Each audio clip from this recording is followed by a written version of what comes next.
And with that, I recognize our ranking member, Senator Wyden, for his remarks. Thank you very much, Mr. Chairman. I'll have a brief statement, and then several of my colleagues on our side are also going to make brief statements. This morning, we're going to vote on Robert Kennedy's nomination to serve as our nation's chief healthcare officer. Before we get to Mr. Kennedy and why I believe he is singularly unfit to serve as HHS secretary, I'd like to say this. The last several days we've witnessed an authoritarian takeover of our federal government by Elon Musk and Donald Trump. They have set their sights on a full purge of anyone in government that doesn't bend the knee and follow their orders. They've taken over the Treasury Department's payment system. And colleagues, that has a direct effect on major programs within our committee's jurisdiction that include Social Security, Medicare, and Medicaid. For example, this committee voted for a major reform of pharmacy benefit manager legislation. We passed it 26-0, but Trump and Musk killed it. Think what they could do with abuse of the payment system.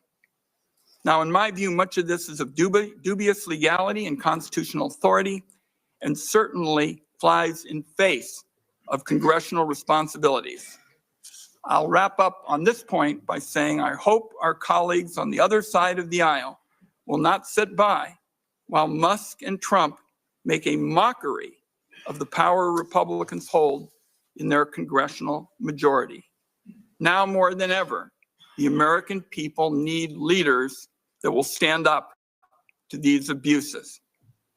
That brings me to Mr. Kennedy.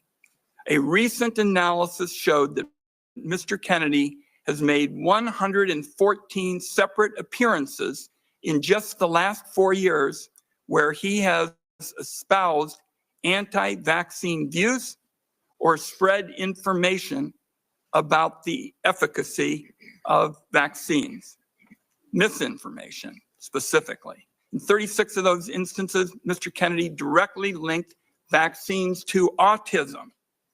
Last week, Mr. Kennedy was given ample authority on a bipartisan basis to recant his decades-long career peddling anti-vaccine conspiracies. Instead, he spent his time with us dodging and weaving and gave no indication that if confirmed as HHS secretary, he would stand by the long-settled science surrounding routine vaccinations. Just take the Samoa measles outbreak as an example. Mr. Kennedy told me, and I quote, "We don't know what was killing them," speaking about the 83 measles deaths during an outbreak of the disease in 2019.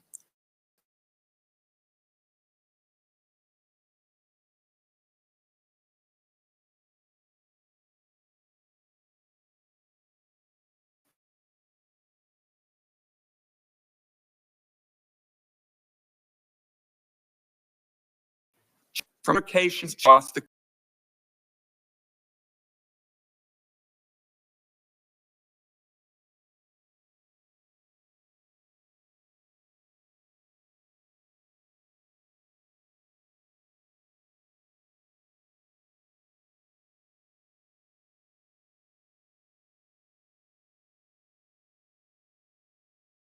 occasions to show a basic understanding of the Medicare and Medicaid programs he would be tasked with overseeing.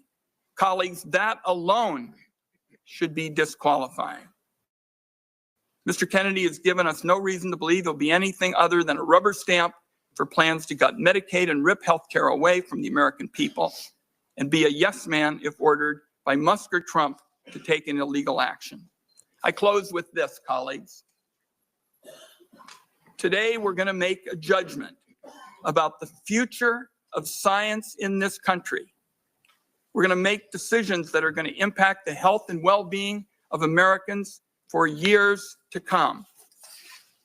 I agree, and I say this to my colleagues on both sides of the aisle, that the healthcare status quo needs substantial changes so we get better, more affordable care to patients. And that leaves, given my statement, the question in front of us now that's pretty simple. Do senators want their legacy to include disregarding basic health science and instead elevate conspiracy theorists? Making Robert Kennedy Secretary of Health and Human Services, in my view, colleagues, would be a grave threat to the health of the American people. And I urge my colleagues this morning to vote no. If you want to turn your vacation rentals from a side hustle. We have everybody here can pass. We do the vote now and then we do the I just did it 2 or 3 on each, and then we go to the vote. Can I go? Yeah, we're going to do it. So Senator Wyden, we have all of our members here. Senator Wyden and I have agreed that we will have 2 or 3 on each side who wanted to make statements, do so before the vote. So please, everyone, hold with us while we have those statements made, and then we will proceed to the vote. We've got a lot of folks here pushing on some. Do you want to vote now? Mr. Chairman, Mr. Chairman, Mr. Chairman, I've got several colleagues who were under the impression after we talked that we would have 2 or 3, and I'm happy for both sides to make brief remarks, and I'd still like to stay with that. I did make that commitment. And so I could say to my colleagues on my side, I would appreciate it if you would hold your remarks until after the vote. We will let a couple on your side have their remarks, and then we will proceed to the vote. Great, thank you. And who would be next? Senator Cantwell. Senator Cantwell. Mr. Chairman, thank you. I didn't, when you said 2 or 3 people, I didn't know who you had in mind, but being next in seniority, I appreciate the opportunity. Today is very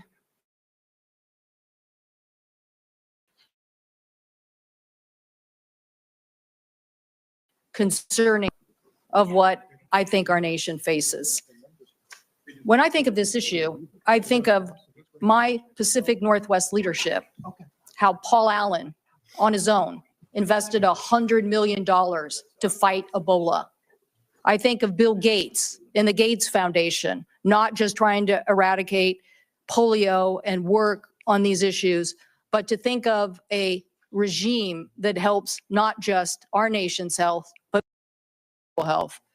So with the UW, the University of Washington, the Cancer Research Center, all of these entities are a collaboration of saying we have to go faster in solving these threats to our nation as it relates to health. Now, we can have a big discussion, which I think you guys all want to have a big discussion about whether and when what happened in the Wuhan province. But I can tell you, we were the first city. We had the first patient. We had the first people who died in nursing homes. We had an emergency room at a hospital who basically was just begging for any equipment we could get them. The whole community stood up and moved as fast as we possibly could and broke down barriers to save lives. And that is what we have to continue to do on innovation. We cannot let another country get ahead of us on some sort of warfare issue and not have a response when it comes to a vaccine. So the most challenging, I wanted to vote for Mr. Kennedy in the context of my family's history. My dad stood behind his father the night his father gave the famous speech. I told him in my office, in my family, the Kennedys stood up. But when he answered Senator Cassidy's question, and he couldn't even give him the answer that, yes, the data is there to support vaccines today. I don't need any more data. All of a sudden, I saw this world that we got affected by in Seattle not being stood up for. I need someone at HHS who is going to say, we're going to be a leader in medical technology, science, vaccines. We are going to fight foreign powers. We are going to be there to provide global health. And I don't want a recalcitrant. I need a leader. And that is why I'm voting no. Thank you. Senator Wyden and I have agreed that Senator Warnock will now speak. Following Senator Warnock, we will proceed to the vote, and then anyone else who wants to make remarks will be allowed to make remarks. Senator Warnock. Thank you so very much, Mr. Chairman. At a rally a few months ago, Donald Trump said that he was going to allow Mr. Robert Kennedy to, quote, go wild on health. Go wild. Of all the things that I can think of that I'd like to see a Secretary of Health and Human Services do, go wild is not on the list. Mr. Robert Kennedy is manifestly unqualified for the job he seeks. And in both my live and written questions for the record, he failed to commit to protecting access to affordable health care, failed to commit to protecting the people who are protecting us. The problem that the CDC has is that every day these noble civil servants and workers protect us from dangers that we don't see. And often you don't get credit for protecting people from things that they don't see. I simply do not trust him to oversee the CDC. He's unqualified, and I dare say everybody here knows it. We need a serious person at the helm of the HHS, an agency responsible for about half of the health of about half of all Americans. Mr. Kennedy appears more obsessed in chasing conspiracy theories than chasing solutions to lower healthcare costs for working families in Georgia and to make sure that we are protected. The last thing we need is a dilettante dabbling in conspiracy theories at HHS. I cannot vote for a nominee who is not going to lower healthcare costs for Georgians, who's going to undermine basic science in public health, who puts his own interests above the health and the well-being of others. For the health and well-being of all of our families, the people who count on us, to think about them in these rooms of power. I urge all of my colleagues on both sides of the aisle to look past politics and think of country and to find the moral courage to do what's right. Oppose this nomination.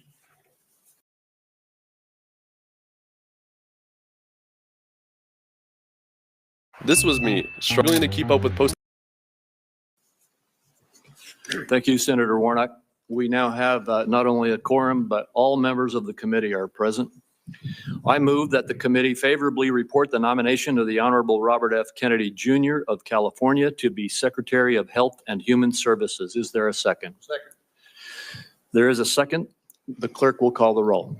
Mr. Grassley. Aye. Mr. Grassley, aye. Mr. Cornyn. Aye. Mr. Cornyn, aye. Mr. Thune. Aye. Mr. Thune, aye. Mr. Scott. Aye. Mr. Scott, aye. Mr. Cassidy. Aye. Mr. Cassidy, aye. Mr. Langford. Aye. Mr. Langford, aye. Mr. Daines. Aye. Mr. Daines, aye. Mr. Young. Aye. Mr. Young, aye. Mr. Barrasso. Aye. Mr. Barrasso, aye. Mr. Johnson. Aye. Mr. Johnson, aye. Mr. Tillis. Aye. Mr. Tillis, aye. Mrs. Blackburn. Mrs. Blackburn, aye. Mr. Marshall. Aye. Mr. Marshall, aye. Mr. Wyden. No. Mr. Wyden, no. Ms. Cantwell. No. Ms. Cantwell, no. Mr. Bennett. Mr. Bennett, no. Mr. Warner. Mr. Warner, no. Mr. Whitehouse. Mr. Whitehouse, no. Ms. Hassan. Ms. Hassan, no. Ms. Cortez Masto. Ms. Cortez Masto, no. Ms. Warren. No. Ms. Warren, no. Mr. Sanders. No. Mr. Sanders, no. Ms. Smith. No. Ms. Smith, no. Mr. Lujan. No. Mr. Lujan, no. Mr. Warnock. No. Mr. Warnock, no. Mr. Welch. No. Mr. Welch, no. Mr. Chairman. Chairman votes aye. Mr. Chairman, the final tally is 14 ayes, 13 nays.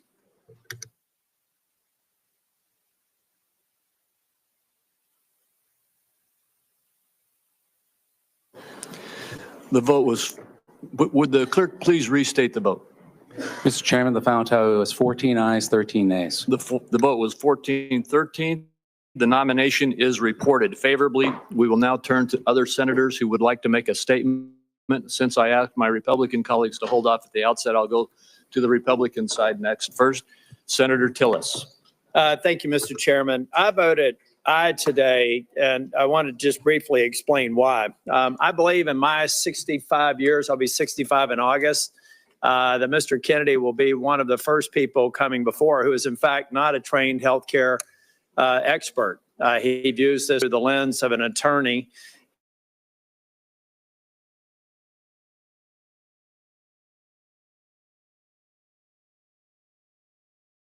He did a number of other things. But Mr. Chair, is going to go wild in the Department of Health and Human Services. I hope he does. I hope he goes wild and actually finds a way to reduce the cost of health care.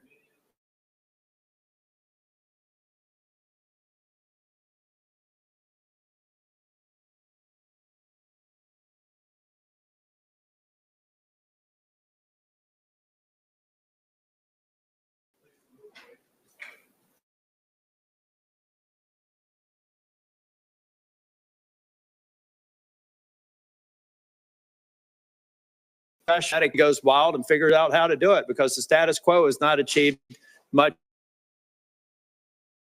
in the way of gain. Our food safety supply. I hope he can down, instead of bludgeoning pharmaceutical companies, reduce the cost of bringing a vaccine to market, reduce the cost of bringing drugs and therapeutics to market, look at the full supply chain, and somebody with a legal mind may do that. He is no health professional. In fact, he's the first, I believe, and since I've been alive, who's not been a healthcare professional in a scientific sense. But he is a professional in terms of carrying this forward and holding people accountable through the courts. But and also, Mr. Chair, I'm not going to go much longer.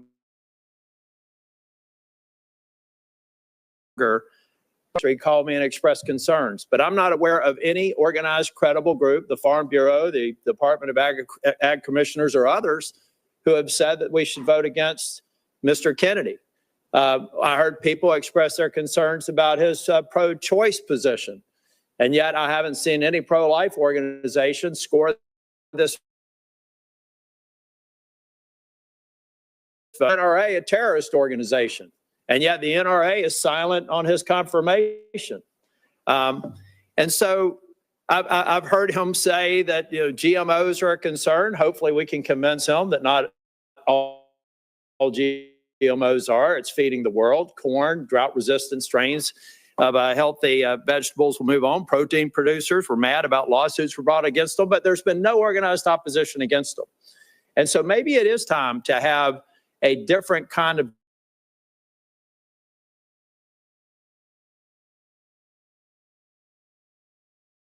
is if he does, that will be a problem for me. He answered a very important question to me during the hearing. I asked him specifically if it was his intent to let the scientists of the CDC, the NIH, BARDA, and other organizations to work independently. He said to me under oath that he would. If he fails to do that, that will be a concern for me and something I'll bring up in a future oversight hearing. But Mr. Chair, we have not made appreciable progress in Medicaid and improving the health of the population on Medicaid. We have a SNAP program that does have too much sugar and things that are eligible in that program that should be eliminated to make these people who are on free and reduced lunch healthier. Cafeterias full of stuff that the kids aren't eating, and figure out how those kids on free and reduced lunch actually have a healthier lifestyle. And so I, for one, think that it is time to put a disruptor in. It is time to put somebody in there that's going to go wild. But there are areas where I think that's exactly what we need. And there are areas of health and human services that if you touch the gold standard for the NIH and the CDC, then I'll have a problem with that nominee, and we'll bring that up during oversight. But it was for those reasons. And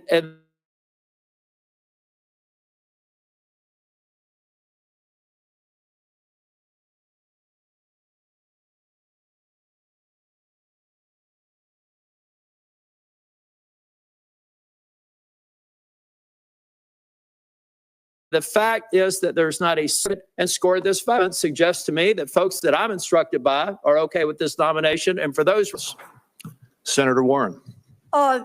Thank you, Mr. Chairman. Since we hearing last week, Mr. Kennedy has amended his ethics agreement. Recall that his ethics agreement said that while he was Secretary of HHS, he intended to retain a financial interest in ongoing vaccine litigation that he was already collecting money from, and that he wanted to continue to collect that money, even though he could affect the outcome of that litigation. Now, he has since changed his position on that. He, once this has been exposed and people have talked about it and have some pretty serious reservations about his doing that, he has said that he will instead give his financial interest to his son. That is a fig leaf that is so small, it would take a magnifying glass to see it. No one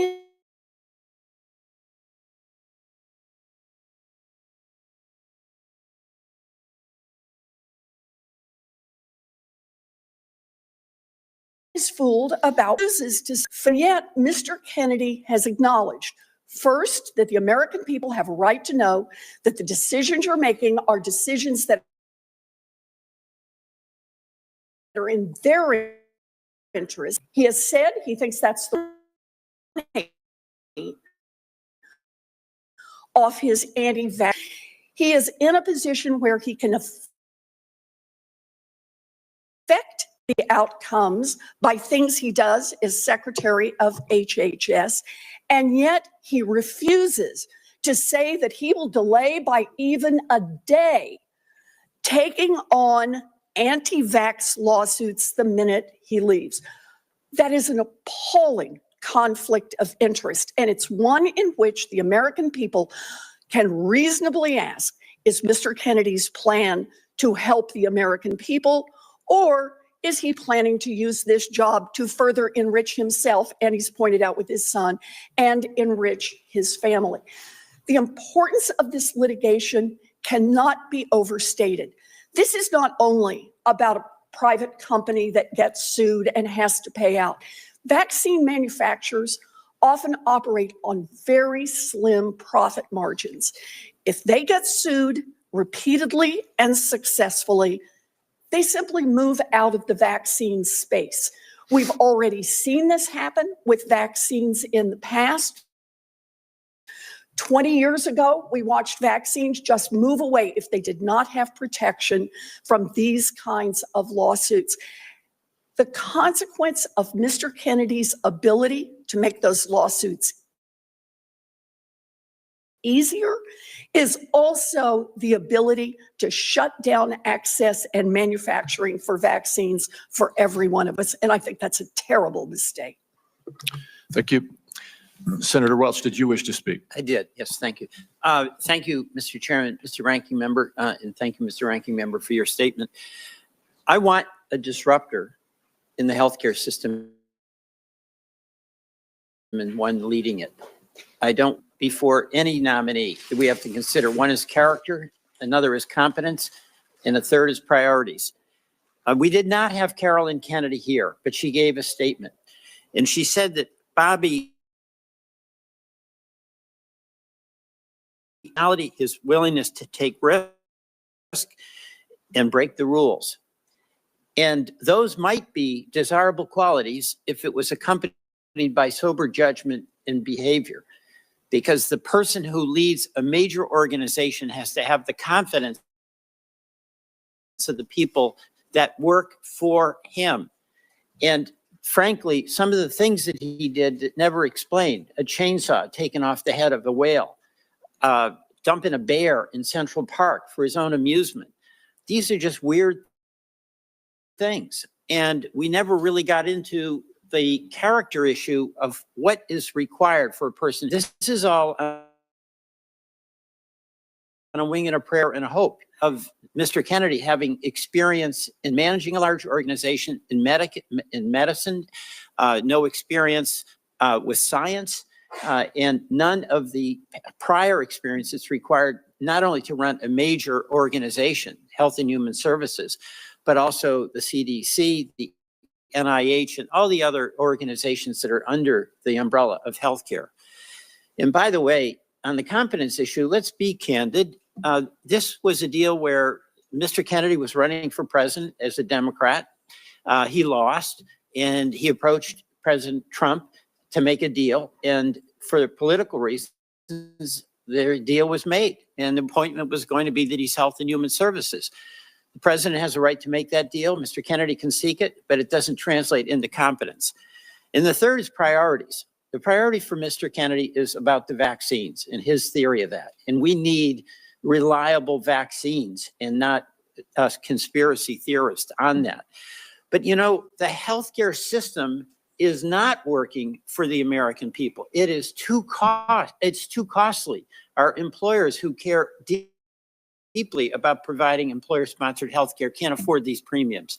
The folks who are getting their insurance on their own can't afford it. Even Obamacare is getting so expensive because they're escalating constantly with pharma expenses, with the providers having it, with private equity getting into healthcare. Mr. Kennedy's priority was about his view of vaccines. It was not about making healthcare more affordable and accessible. And in response to really a very direct and easy open-ended question from Senator Cassidy, Mr. Kennedy showed a woeful ignorance, even between the difference between Medicare and Medicaid. So we have a healthcare system that is not serving, as it should, the interest of American citizens, of American businesses, and American taxpayers. And I, after this hearing, did not have confidence that Mr. Kennedy would be the one to lead us to a better future. Thank you. And that's how you. Or you can just move to Monday CRM, a platform to manage all of your sales needs and view your team's.